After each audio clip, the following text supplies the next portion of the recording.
प्रधानमंत्री नरेंद्र मोदी का 1 घंटे 17 मिनट का एक इंटरव्यू देखा। उस इंटरव्यू में प्रधानमंत्री कह रहे हैं कि अभी जो हुआ है वो ट्रेलर है। अरे प्रभु, 3612 दिन सरकार चलाने के बाद ये ट्रेलर है।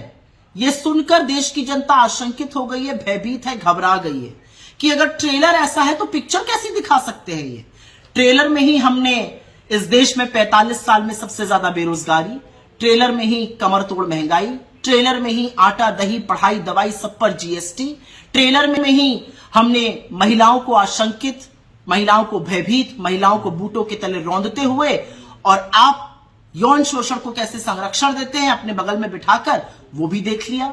ट्रेलर में ही इस देश ने देखा कि कैसे आवाज उठाने वालों की आवाज का दमन किया जाता है। ट्रेलर में ही लोगों ने देखा कि अगर पेपर लीक होता है और अगर लोग नौकरी की मांग करते हैं तो आप उन पर लाठियां बरसाते हैं। ट्रेलर में ही लोगों ने देखा कि अन्नदाताओं पर आप सिर्फ लाठियां ही नहीं बरसाते हैं, बम आंसू गैस के गोले भी छोड़ते हैं, उनके लिए रास्ते खुदवा देते हैं, उनसे झूठे वादे करते हैं। तो ट्रेलर में इस देश ने बहुत कुछ देख लिया और अब ये देश हाथ जोड़ के कह रहा है प्रभु बख्श दीजिए, झोला उठाने का वक्त आ गया है, हमने भी मन बना लिया है, आपको भी जाना है, इधर उधर की बातें मत कीजिए। प्रधानमंत्री जी बिना पलक झपकाए आप इलेक्टोरल बॉन्ड पे बात कर रहे हैं। इलेक्टोरल बॉन्ड पे आपके गोरख धंधे की कलई इस देश के उच्चतम न्यायालय ने खोली है कि कैसे चंदा दो और धंधा लो और वसूली रैकेट आप चला रहे थे।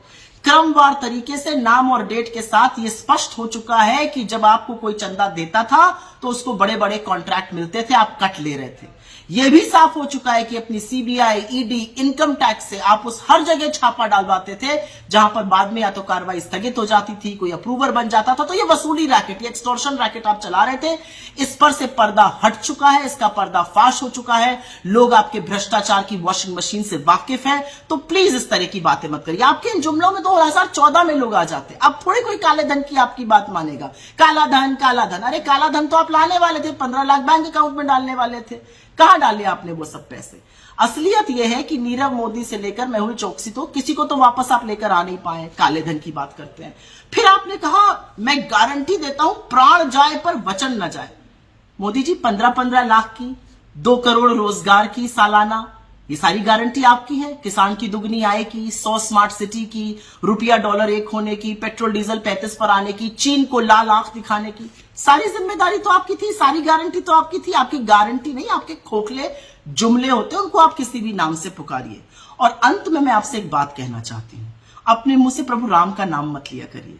श्री राम हम सबकी आस्था के, हमारे विश्वास के, हमारी परंपरा के, हमारी लोक संस्कृति के प्रतीक है।